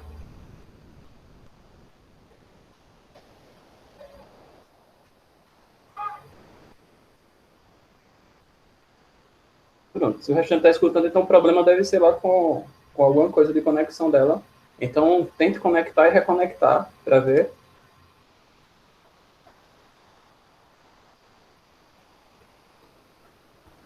Pronto, então vou dar continuidade na parte que a gente parou. Beleza? Vamos lá. E eu só silenciei o microfone, então ela não consegue falar, mas ela consegue escutar sim. Dando continuidade, então a gente falou da ligação peptídica, que é a ligação entre dois aminoácidos, onde vai ter a liberação de uma molécula de água. E aí a gente também tem o quê? A gente tem as estruturas das proteínas. Então, quando eu vou organizando essas proteínas, elas vão ter estruturas diferentes. Então, por exemplo, existe uma estrutura que é chamada de primária. Na estrutura primária, esses aminoácidos eles se organizam e fica de uma forma em linha reta, certo? Então, você tem uma linha reta super tranquila. Na estrutura secundária, a gente tem uma espiral. Então, você vai ter uma espiral. Então, você vai ter como se fosse o caderno, aquele espiral do caderno de vocês. Estrutura secundária. A estrutura terciária, ela tem aquele formato de espiral, mas ele está uma espiral emaranhada. Então, a estrutura terciária, ela já é um emaranhado. E quando a gente tem a estrutura quaternária, a gente vai ter um emaranhado de várias estruturas. Então, você consegue ver várias outras moléculas de proteínas ali que vão estar associadas. Então, por exemplo, você consegue ver duas ou mais moléculas associadas e isso é uma estrutura quaternária. Então, perceba que é bem simples. Primária é uma linha reta, secundária em forma de espiral, terciária é um emaranhado e quaternária, duas ou mais proteínas em um emaranhado também, certo? Isso é bem simples de perceber, não tem nada tão complexo. E daí a gente tem o quê? As funções das proteínas, como eu disse, elas são diversificadas. Eu tenho elas como estrutural, então eu tenho a presença nos cabelos, por exemplo, você tem questão de resistência, você já deve ter ouvido falar em colágeno, as meninas principalmente, devem ter ouvido falar em colágeno, e esse colágeno ele confere resistência tanto aos cabelos, como também aos ligamentos e tendões que a gente tem no nosso organismo. A gente tem queratina também, você já deve ter ouvido falar em queratina, você já deve ter ouvido falar em albumina também, enfim. Então, todas essas moléculas aí, a gente está falando de estrutura. Então, elas têm a função estrutural, as proteínas com função estrutural. Existem também proteínas que têm funções enzimáticas. O que são funções enzimáticas? Enzimáticas são aquelas que vão quebrar alguma coisa, elas aceleram alguma reação, alguma. Por exemplo, as enzimas digestivas. Quando você se alimenta de alguma coisa, se alimenta de cuscuz. Esse cuscuz está em formato de um polissacarídeo, ele está em formato de amido. E esse amido precisa ser quebrado em glicose. Para ele quebrar em glicose, o que acontece? Eu faço a quebra em pedaços menores, e esses pedaços menores eu pego e vou utilizar ele como energia. E daí, o que acontece? Aí eu tenho uma função enzimática. Então, você tem uma proteína com função de enzima, que vai lá, pega o amido e fatia ele. Pega pedacinho dele para você usar aos poucos. Então, tudo isso são funções de proteínas. Temos também proteínas que vão ter função de defesa. Como a gente fala dos anticorpos. Como é que um anticorpo vão estar nas células do nosso corpo e vão ser produzidos por algumas células do nosso corpo e eles ficam para atacar invasores. Também são proteínas. Então, perceba que proteínas fazem várias coisas, como eu falei logo no início, tá certo? E podem também transportar, como eu falei da hemoglobina. A hemoglobina, que ela é uma proteína associada ao ferro, e ela transporta o oxigênio na corrente sanguínea. Então, você consegue transportar o oxigênio de um lugar para o outro. E aí, esse processo também é feito por uma proteína. E a gente tem movimento, os músculos, quando você mexe o seu braço, quando você mexe o seu dedo, são músculos que estão fazendo essa realização, mas são proteínas, que é a quitina e a miosina, que vão fazer com que esses músculos funcionem. Então, eles são fibras que vão fazer com que esses músculos façam todo o procedimento, toda a questão dos movimentos que a gente está falando. Além de regulação também, você vai ter muitos hormônios que vão realizar a regulação, e onde você tem um controle de inibir alguma coisa ou de ativar alguma coisa, e muitos hormônios, a gente tem um exemplo também da insulina aí nessa situação, e que também vai ter proteínas. Então, as proteínas, elas têm funções variadas, você consegue ter um monte de coisas que as proteínas conseguem fazer, beleza? E aqui a gente tem a função das enzimas. Lembrando que a gente tinha comentado sobre enzimas, as enzimas, eu tinha falado sobre essa questão da quebra do amido, por exemplo, em estruturas menores. As enzimas, elas têm um mecanismo que o pessoal chama de mecanismo chave-fechadura, porque ela tem uma especificidade, onde ela identifica especificamente qual é a molécula que vai reagir com ela. Nesse exemplo, a gente tem aqui, ó, uma enzima entre a molécula A e a molécula B, onde a enzima vai lá e encaixa perfeitamente nos dois para poder unir eles, tá certo? Então, é necessário que se tenha um encaixe perfeito. As enzimas, elas reconhecem perfeitamente aquilo que elas querem trabalhar. Então, esse mecanismo de chave-fechadura nada mais é do que o encaixe perfeito entre a enzima e o seu substrato. O nome dado para as moléculas que ele vai reagir são chamados de substrato. Então, essa reação perfeita, ela faz com que ele atue especificamente neles e não interfira em outros. Então, a enzima vai lá, ela reage lá com a molécula B e a molécula A, e aí ela vai lá e faz a união deles, tá certo? Quando faz essa união, ela vai lá e libera tranquilamente, sem problema nenhum, tá certo? E daí a gente tem algumas coisas que influenciam nesse processo de enzimático, tá certo? Então eu tenho algumas enzimas que vão ter variações. E essas variações dependem muito de cada enzima para enzima. Então, por exemplo, vamos lá para a temperatura. Então, algumas enzimas, elas podem aumentar a sua ação como diminuir. Então, aumentando a temperatura, aqui, ó, quando aumenta a temperatura, tem um local ideal, onde a atividade enzimática é a maior, e se aumentar acima disso, ela vai lá e diminui, ou seja, ela só funciona em determinada temperatura. Então, ó, nos humanos, a gente tem a temperatura ótima entre 35 e 40 graus. Se a temperatura for acima disso, as enzimas param de funcionar. Se a temperatura for abaixo disso, as enzimas também param de funcionar. Ou seja, a gente vai ter problemas seríssimos se essas enzimas pararem de funcionar.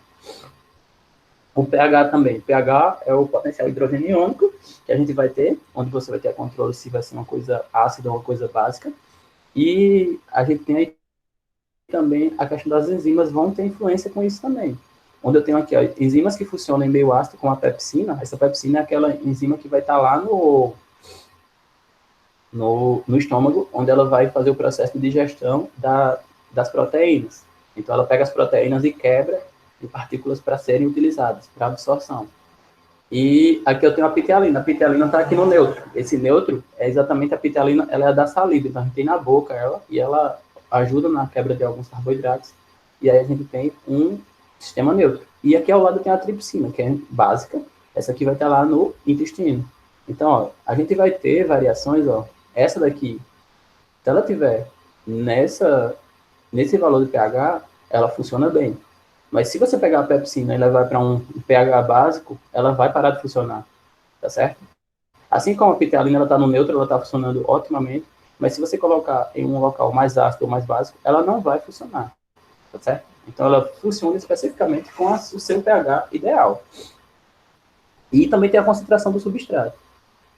A velocidade da reação delas vai influenciada também pela questão do substrato. Por quê? Porque a quantidade de substrato vai sobrecarregar, então vai chegar a um nível que ela não tem mais como trabalhar, uma vez que atingiu o patamar, já é ótima, e aí a partir disso você vai manter um padrão. Então, ó, eu vou colocando mais substrato, no caso eu vou colocando mais proteína para ela quebrar, ela vai subindo, aí vai aumentando a atividade, mas vai chegar a um nível que pronto, ela não tem mais como subir mais do que isso, ela vai continuar numa velocidade padrão, tá certo? Aqui eu tenho aqui exemplo daqui das imunoglobulinas, ou também chamada de anticorpos, e a gente tem a presença aqui, ó, dos encaixes, como se fossem os encaixes. Tem um videozinho que eu vou colocar para vocês assistirem, acredito que vou colocar lá na sala para vocês verem. Onde a gente tem o quê? Ó? As regiões que se ligam sai da célula que tem um plasmócito, ele está liberando os anticorpos, ele está indo para o antígeno. Quando a gente está falando de antígeno, a gente está falando daquele ser que vai incomodar. Por exemplo, se eu estou falando do coronavírus, eu estou falando que o antígeno seria o coronavírus aí. Se a gente tivesse tomado a vacina, o nosso organismo iria produzir os anticorpos, e esses anticorpos eles iriam automaticamente lá e iriam fazer o bloqueio desse antígeno, que seria o coronavírus, tá certo? Se a gente tivesse a vacina pronta. Como a gente não tem vacina, a gente não tem como fazer isso ainda, tá certo? Isso aqui também é um exemplo de proteína. E tem as respostas imunológicas. O que é que pode acontecer, por exemplo? Ah, mas eu posso ter uma resposta primária e uma resposta secundária. Sim. A defesa do nosso organismo, ela vai estar de acordo com a questão do contato. Então, a partir do momento que eu tenho contato com um determinado antígeno, o meu organismo vai começar a produção de anticorpos, ó. E aí eu chego aqui numa resposta aqui primária que vai estar, e aí isso pode até diminuir. E se eu tiver de novo contato com o antígeno, aí eu já sei como ele é, e aí eu vou aumentar a quantidade para poder eu não ter problema com a questão da invasão. Então, é como se, aquilo que eu sempre falei para vocês, se eu aprendi que dar o chute na canela de alguém é o meio mais fácil de derrotar ele, então, no lugar de eu sair tentando várias coisas, eu já vou direto na canela e já dou o chute na canela, pronto. Então, o organismo ele tem são células de memória que eles vão fazer isso, eles vão produzir o anticorpo, e esse anticorpo ele vai ficar guardado, mas na hora que ele identificar novamente o ser que é invasor, ele vai atacar, tá certo? É importante falar sobre isso, que ele vai atacar diretamente ele. E aí a gente tem os tipos de imunização, que tem imunização ativa e imunização passiva. O que é imunização ativa? Na imunização ativa é aquela que a gente pega a doença primeiro, tá certo? E aí quando você pega a doença primeiro, o seu organismo ele vai criar os anticorpos através da própria doença ou também através das vacinas. Ah, professor, mas a vacina está colocando a doença na gente? Não. Na vacina eu coloco estruturas, por exemplo, eu coloco proteínas ou algumas estruturas que vão estar presentes naquele organismo e que eu consigo fazer com que o meu organismo produza os anticorpos, esses anticorpos sejam realmente efetivos para lutar contra aquela invasão. Então, não necessariamente eu recebo o vírus completo, eu recebo pedaços, eu recebo estruturas que vão fazer com que eu consiga lutar contra ele facilmente. Então, eu recebo esses anticorpos e o meu organismo ele vai guardar uma memória. Então, eu fico com uma memória imunológica, eu consigo guardar tudo isso, tá certo? Na imunização passiva, não. Na imunização passiva, você recebe um tipo de soro. Então, algumas vezes você recebe uma aplicação desse soro, E aí você tem que tomar várias vezes. Tem algumas vacinas, por exemplo, que só tomam uma vez na vida. E tem outras vacinas que vocês tomam como... Vocês tomam... vai ter que tomar outra dose, tem que tomar daqui a não sei quantos anos, tem que tomar daqui a não sei quantos anos. Então a gente está falando de imunização passiva, que ele não aprende, o organismo da gente não vai aprender a produzir anticorpos, ele vai ter só uma memória, na verdade, nem memória ele vai formar. Ele vai usar aos poucos e ele tem são diferenciados. Por exemplo, a gente tem uma imunização passiva no caso de soro antiofídico que você toma, quando você recebe uma picada de cobra, enfim. Imunização ativa, você tem aquelas vacinas que a gente toma lá no início da vida e que a gente não toma mais, como as vacinas, tem as vacinas da BCG, enfim, entre outras aí. Tá certo? Professor, mas a gente toma vacina de gripe todo ano. Por que isso? Porque a gente tem vários tipos de gripe. Então, todo ano a gente tem gripe diferente. Então, toda vez que eu estou tomando vacina de gripe, eu estou tomando de gripes diferentes. Não são as mesmas gripes que a gente está pegando, são gripes diferentes. Assim como o coronavírus. A gente tem problemas agora com o coronavírus. E isso não quer dizer que só existe um tipo de vírus do coronavírus. A gente pode ter vários. Então, se tiver vários, quer dizer que se eu peguei o coronavírus uma vez, eu posso... Se ele tiver alguma mutação, a gente pode pegar ele de novo. Então, significa dizer que, enquanto o coronavírus estiver passeando por aí, não quer dizer que, eu peguei coronavírus, está tranquilo para mim, não. Quer dizer que eu posso pegar ele de novo, se ele tiver alguma mutação. Tá certo? Importante entender isso daí. E aí, todo mundo entendeu o que eu falei até agora? Todo mundo está por aí?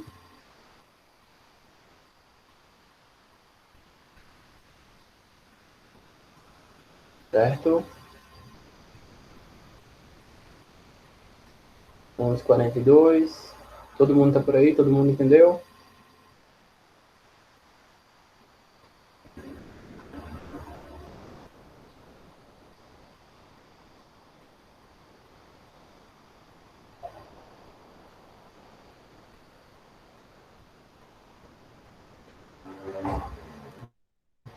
Pronto. Então, olha só. Vou só conversar um pouquinho aqui e libero vocês. Essa semana eu coloquei umas atividades individuais, mas acabou que eu não coloquei ninguém para fazer. Eu fiquei procurando.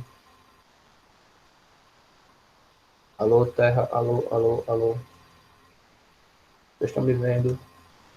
Então, enfim. Então, eu coloquei umas atividades individuais lá e disse que eu falava privado com vocês, mas acabou que não falei com ninguém. Eu acredito que eu vou colocar e vou dividir vocês em grupos essa semana. Então, eu devo dividir em grupos. Eu estava pensando nas ideias para colocar, para ficar mais interessante. E daí, eu vou criar o tópico dessa semana, como eu falei, vou colocar por semana, então vai ser semana 30, acho que é dia 5, semana que vem. Do dia 30 até o dia... Vou olhar aqui a data. Dia 30 ao dia 7. Pronto, eu vou colocar um tópico, semana do dia 30 ao dia 7. E aí vou colocar as atividades com material também para essa semana. Vou colocar essa aula que a gente está aqui tendo lá na sala que eu boto de aulas. E vou colocar um outro postagem só para os grupos, tá certo? Se tiverem qualquer dúvida, falem na sala. E quanto à questão do uso do e-mail, mais uma vez, toda vez que vocês forem entrar aqui, usem o e-mail que eu criei para vocês. Alguns não estão usando. Se vocês não usarem, dá problema quando vocês tentarem entrar. Por quê? Porque ele vai dar como a sala, vai pedir permissão e eu não vou conseguir ver a permissão porque não aparece para mim. Então, usem o e-mail que eu criei, porque aí vocês não têm problema nenhum. Vocês já entram direto, muitos estão usando ele e não tem problema nenhum. Aqueles que não estão usando, usem o e-mail para poder vocês terem acesso, tá certo? E outra coisa também que é importantíssimo, que dá para vocês se organizarem, é vocês acompanharem o e-mail de vocês. Se vocês abrirem o e-mail de vocês, lá no e-mail vai ter aviso, teve aviso da aula, lá no e-mail teve aviso das postagens. Então, toda vez que vocês têm alguma postagem lá no fórum, ou que eu faço alguma postagem, lá no e-mail de vocês, vocês recebem isso. Então, se vocês olharem pelo e-mail, vocês não se perdem em muita coisa. Por que eu estou falando isso? Porque muitos de vocês dizem assim, eu não vi que tinha isso, eu não tinha visto que isso tinha sido postado, enfim. Então, olhem o e-mail, que lá no e-mail vai estar tudo que é postado. Toda vez que eu faço uma postagem, chega lá no e-mail de vocês um aviso. Então, se vocês acompanharem os avisos do e-mail, vocês não se perdem. Agora, se vocês não acompanham o aviso do e-mail, é outra história, tá certo? Mas, basicamente, só isso. E pronto. Alguma dúvida, algum questionamento para a gente colocar, se vocês quiserem perguntar, qualquer coisa, eu estou aqui aberto. Enfim, a gente tentou aí até a hora que vocês precisarem. Se não tiver nada, está encerrado por aqui. Mas vocês que sabem aí. Estou aqui aguardando aí, qualquer coisa aí. Se não tiver nenhuma dúvida, a gente encerra por aqui tranquilamente. O Josimara foi almoçar. Tem ali um tchau, vou almoçar às 11h28.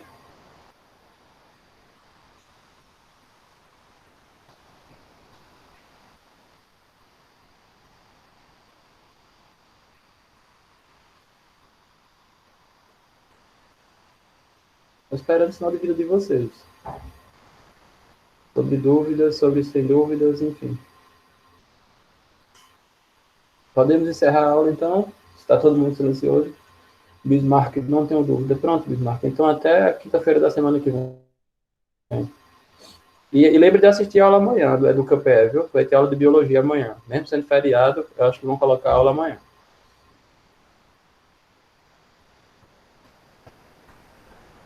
Tchau, Alisson também. Até quinta-feira. Lembre de assistir a aula de amanhã. A aula do EducaPE vai ser sobre sais minerais. Vai ser um pouco daquilo que eu já falei com vocês, então vocês não vão ter dificuldade, não. Talvez ele até coloque mais coisas. Eu tenho um ótimo dia para você também, Bismarck.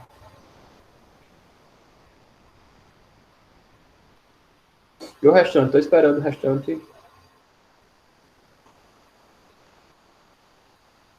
Nenhuma dúvida, aprendi muita coisa. Beleza, Laura. Mesmo que tenha entrado nas agonias, Laura, toda vez o código aparece lá nas últimas linhas, viu? É só prestar atenção que vai estar lá. No link tem o código tem nas últimas linhas, viu? Para não ter dificuldade.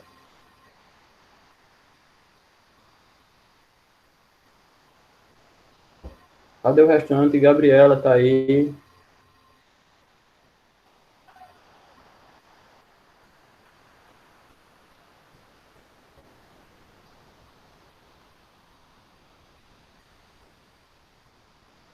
Oi, Bismarck, pode falar, tá aqui ainda.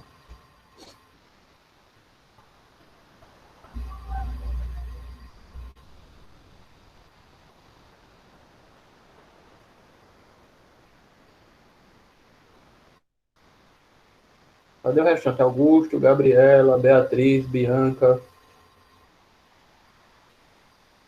Pedro.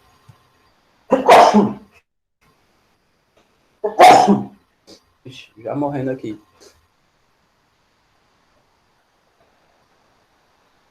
Desculpa. Vou não, Bismarck, eu vou parar por aqui. Vou explicar, parar aqui em proteína para não ficar cansativo. Que na verdade eu acho que já está cansativo, mas mesmo assim vou parar por aqui. Sem dúvidas, Gabi, então até quinta-feira. Sem dúvidas, Beatriz, então até quinta-feira.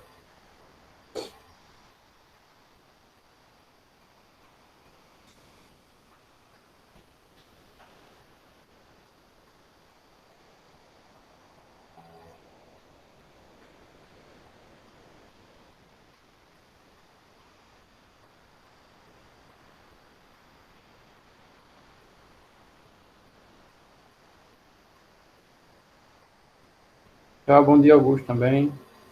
Tchau, Bianca. Até quinta-feira, Augusto e Bianca.